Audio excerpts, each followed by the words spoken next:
Okay.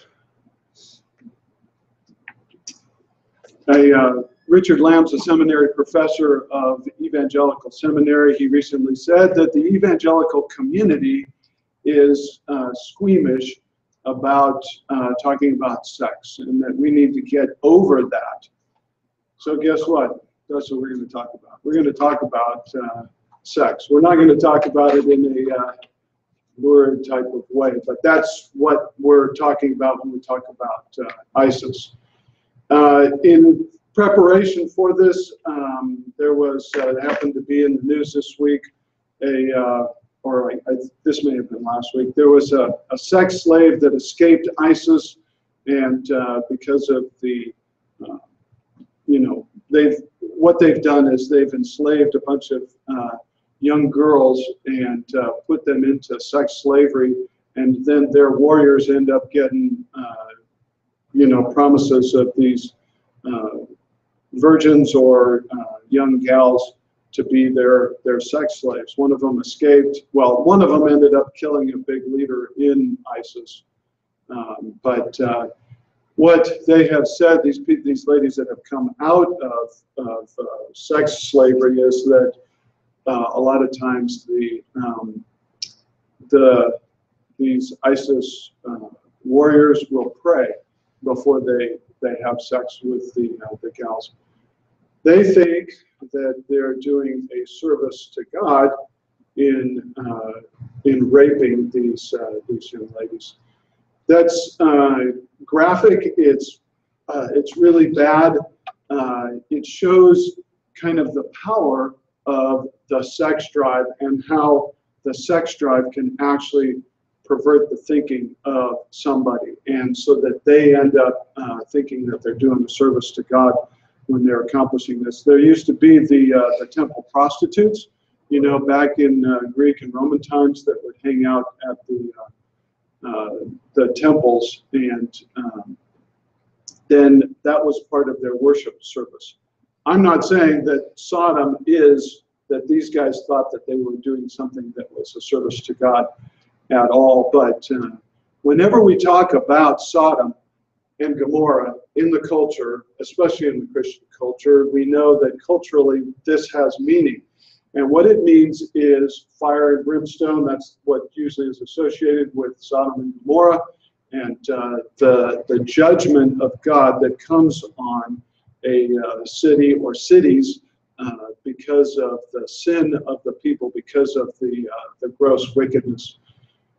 Throughout the pages of Scripture, if you do just a word search of Sodom, there's, I did one here, it's 47 times that Sodom is mentioned.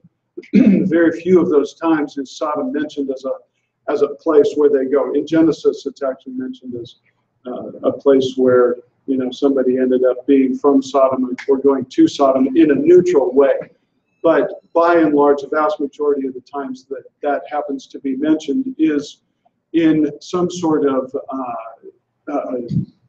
referring to the judgment of God, referring to the fact that God does not withhold his judgment for a very, very long time, for an infinite amount of time, that there comes a time when the judgment must fall because the people are not doing what they're supposed to do.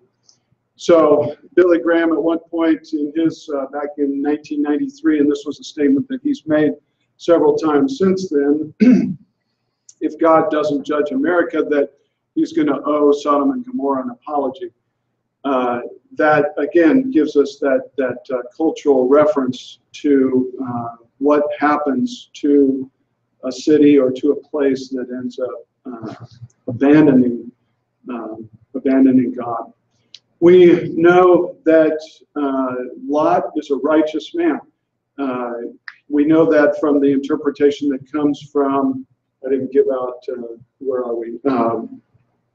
Calvin, can you get 2 Peter 2:8? And you guys thought you were off the hook because you came in late, but guess what? Not so fast.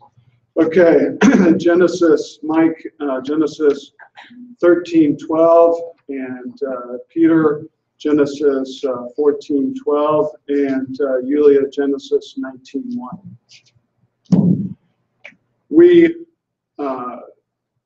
Abraham in the last chapter intercedes for Lot, for his nephew Lot, and ends up being the means by which that God ends up saving Lot, so that we saw the value of intercessory prayer last week.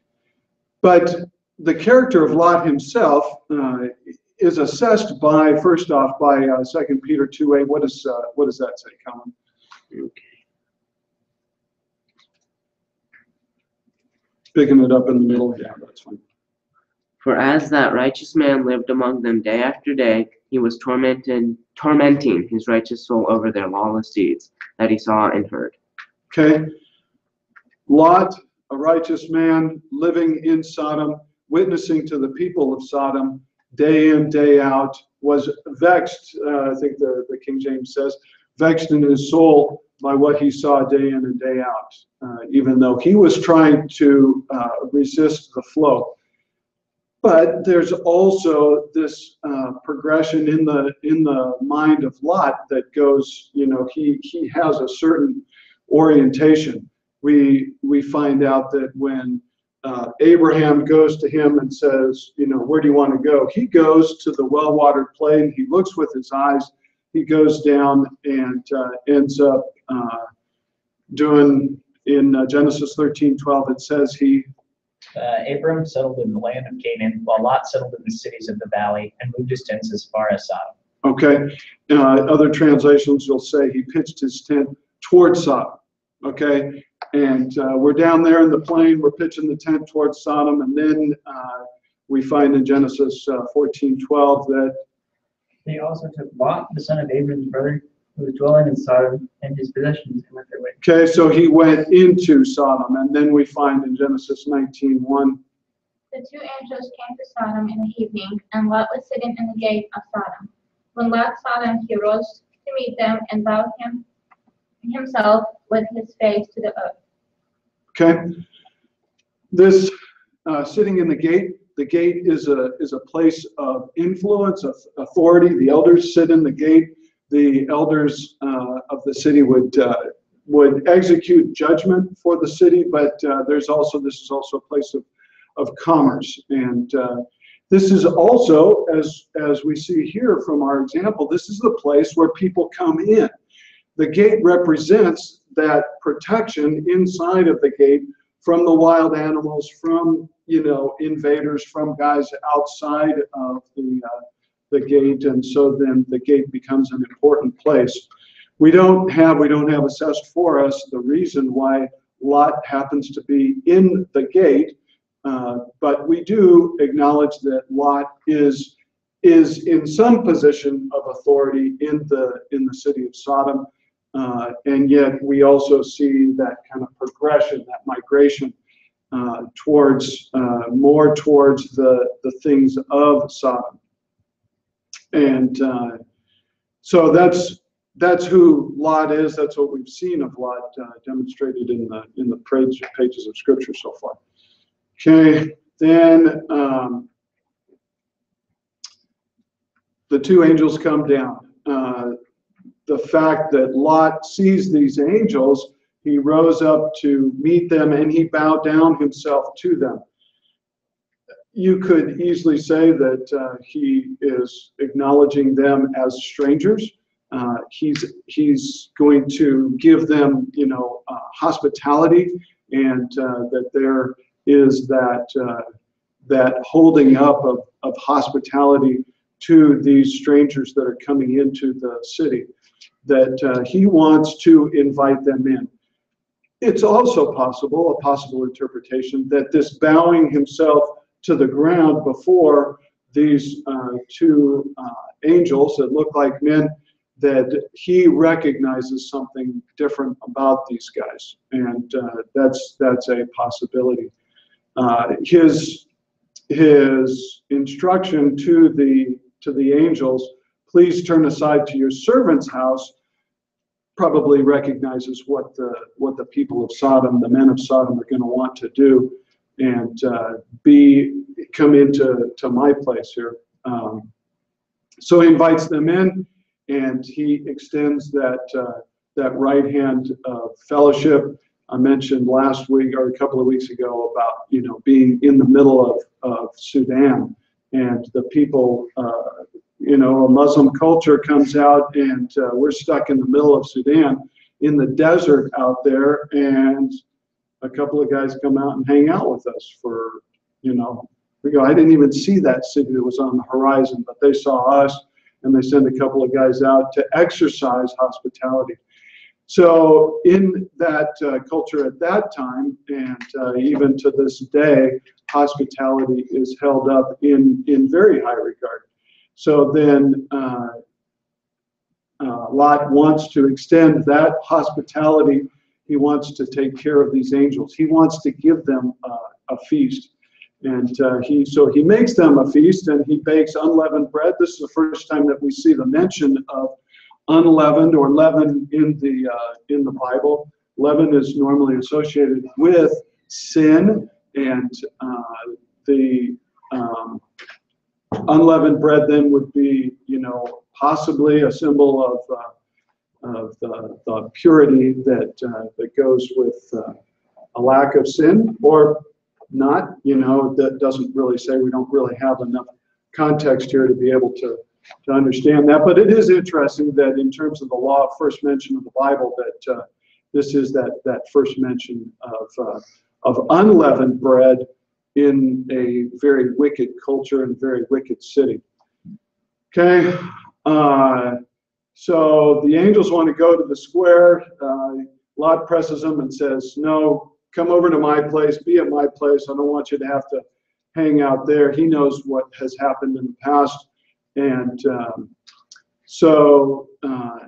the men of the city, both young and old, you can see the influence of the old men of Sodom on the young men.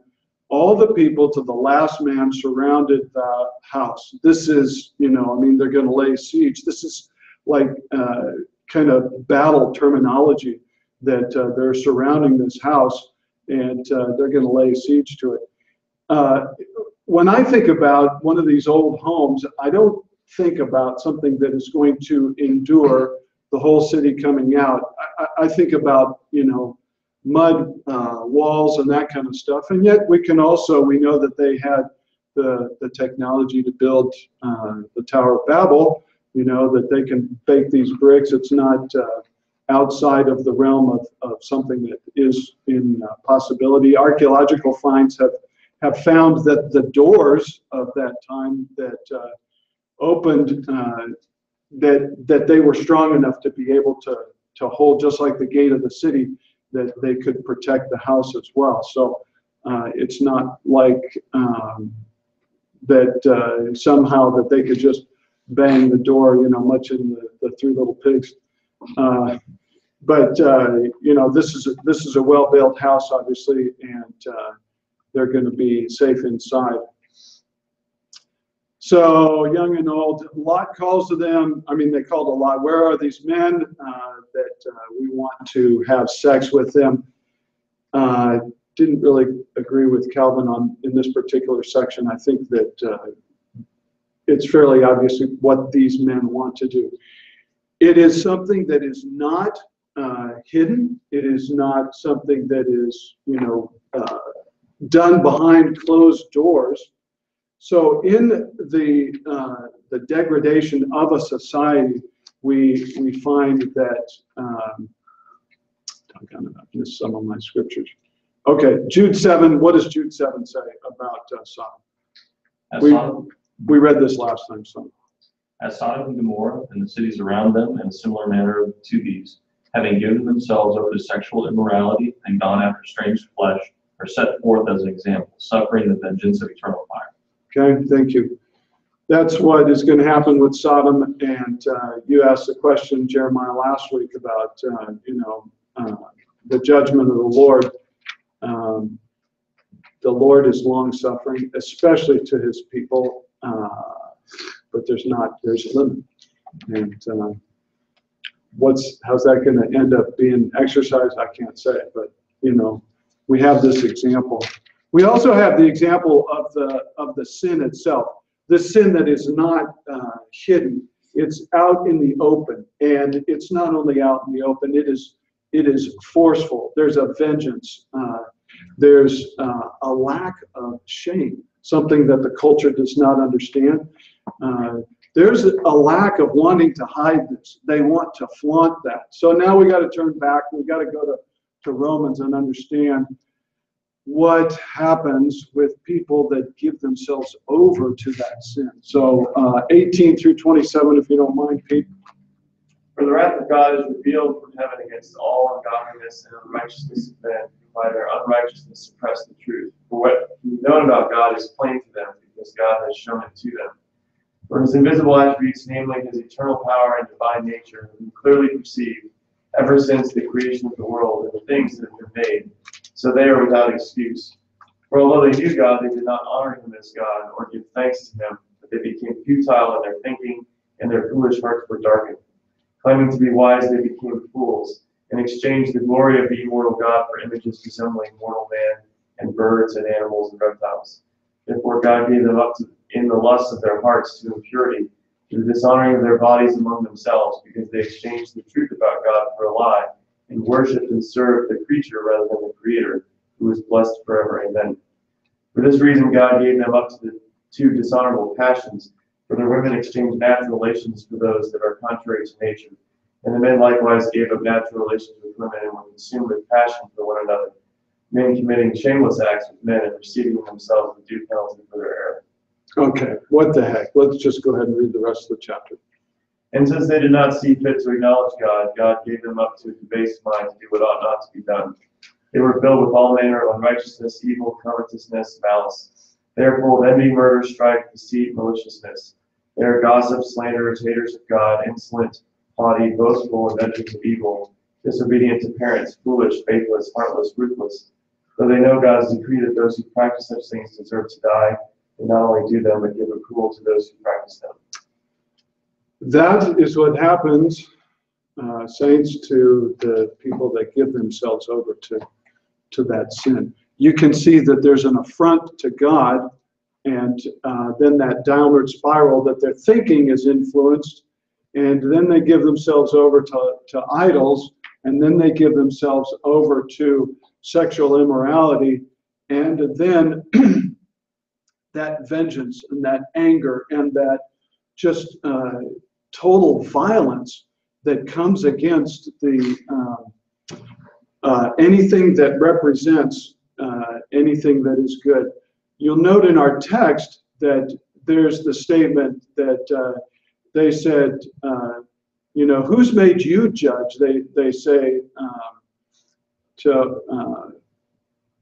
down, this fellow came to sojourn and he has become the judge. And now we'll deal with you, then with them. And so you can see that anything that is not what they are is going to be subject to attack. I think we see that easily in our culture. So yes, Jeremiah. Yeah, I just want to, just a quick detour on that verse.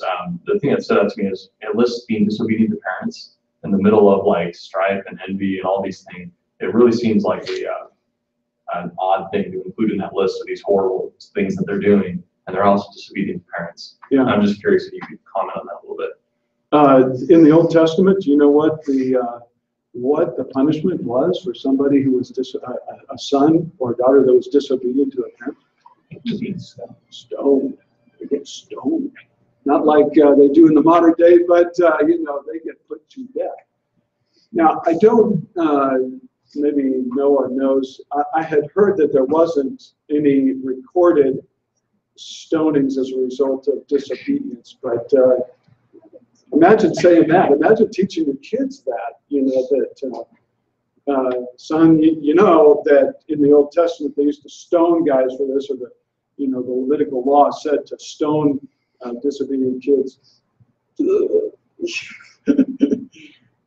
I mean, that's what they need. They need the fear of the Lord here, and they've given that up.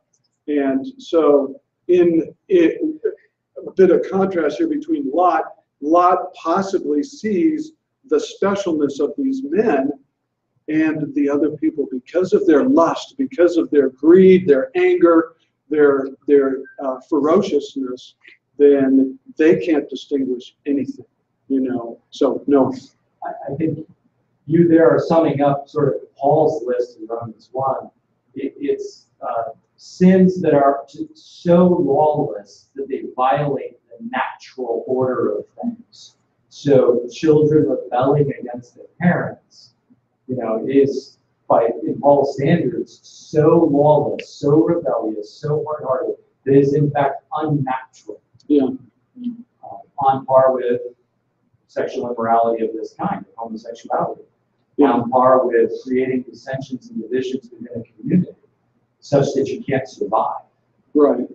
You know, that making war with your neighbors is so hard-hearted and rebellious that it's just unnatural. Mm-hmm. You get along with those that you need to survive. You submit to your parents, and you recognize there's males and there's females, and you're not the same.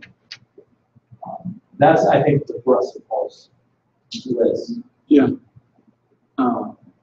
It's interesting that what is one of the obvious results of homosexuality? No kids. Okay. So Romans, I didn't have anybody grab that, but Romans 9:29 quotes Isaiah 1:9, and it said that if the Lord of hosts had not left us offspring or remnant, then we would have been like Sodom and become like Gomorrah. That God blesses through the offspring of the people. When there's no children, guess what happens? You can do whatever you want. You got lots of time, you got lots of money. What are you going to spend that time and money on? You're going to spend it. Inevitably, human beings are going to resort to spending it on themselves. And so that, again, is part of that downward spiral that kids force a natural accountability. And, all the parents in the room will acknowledge that you see your own sins in your children. I would be the first one to say that. And so you can see that, but it's still good to be able to have children, because there's this automatic accountability.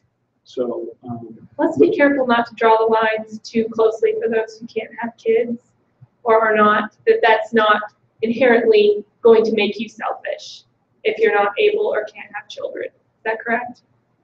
Yes. Yeah, because you were saying, like, if you don't have kids, inevitably or naturally, you're going to tend to just have tons of money and time to spend on yourself. Right. But that's not necessarily the case. That can't have children usually want to adopt children as well because they have a heart for children. Right. I would say the homosexual community does not have a heart Well, in and of they're trying to itself adopt for them, children. that's true. Yeah. Huh? And they Yeah, want to that's adopt. Culturally, I don't think that we understand this. This is not American homosexuality here. It's quite common that women are for procreation and men are for pleasure in this culture. So they're not mutually exclusive at all. Okay. So I would say that's sort of tangential to the story. And that's an American manifestation of that behavior. Because up until the time in history where we used to say that if you found it in your identity, people did this, it was just an act. So I just don't think It's interesting statistically even now that a lot of homosexuals, when they commit homosexuality, are not doing it because they feel themselves to be homosexual. That, it's I think it's the statistics are 1 out of every 4 women, 1 out of every 6 men are sexually abused as a child. So that ends up forcing the, making it more likely that will happen later on. But what we see here, and what my point is, that the automatic part of, if you're having homosexual sex, it is less likely that you're going to be having monogamous sex or sex that will procreate. that is a natural offspring. That's what the prophecy of Isaiah is. Well, fine, but what I'm saying is that culturally in this part of the world, it's not uncommon for them to be doing both at the same time. True. Procreating and satisfying the lust of the flesh and its deviant man. Yeah. It's Correct. not mutually exclusive. Right, and I'm saying it's less likely that you're going to have children. It's Well, statistically less likely.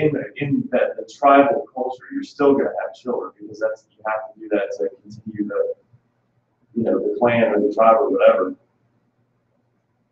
I'm just saying, in that part of the world, it's not even close to being mutually exclusive. Like the behavior and the lifestyle, it's not like we see it in the United States. Okay.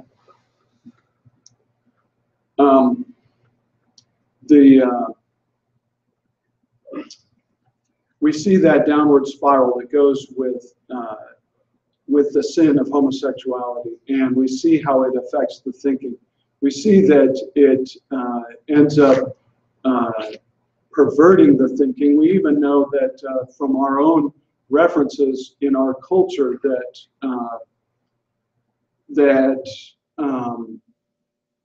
when you look at the internet, when you look at porn, that your brain gets rewired.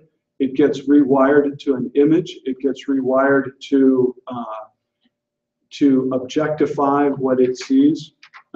This happens especially for men who look at pornography, that it rewires your brain, and then you're no longer able to deal with a person, so we're dealing with a lot of really bad stuff. This is the stuff that is associated with what goes on in Sodom.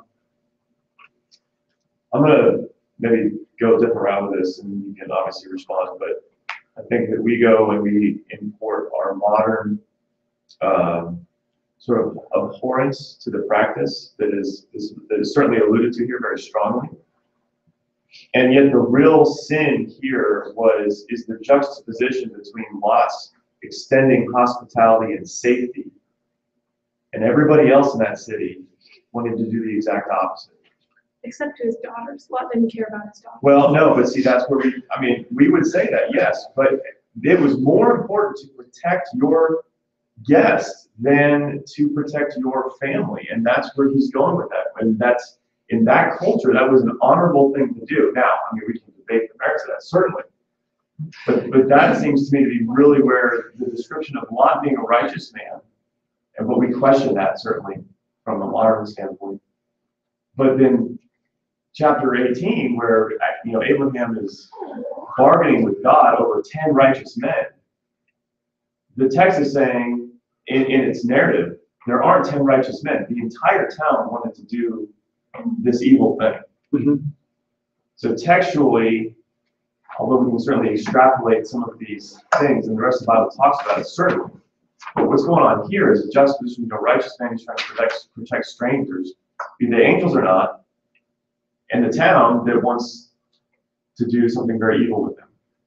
Okay. And that therein lies within the narrative structure, God is justified in destroying them because there could not be found 10 righteous men in relationship to Lot's, hospitality, as it were. Does that make sense? Yes. I think we might be putting an overemphasis on that one thing, which is certainly, an important aspect to understand in their debased nature, and it's the rest of the Bible that's talking about it. But as far as the juxtaposition between those two things in the narrative, The commentators that I read, Calvin and Morris, both condemned what Lot did, and he gets credit for being hospitable and wanting to sacrifice not only himself but his virgin daughters for hospitality. He gets credit for holding these men who possibly he sees as being angels, but he gets this is a sin of offering his daughters to the people.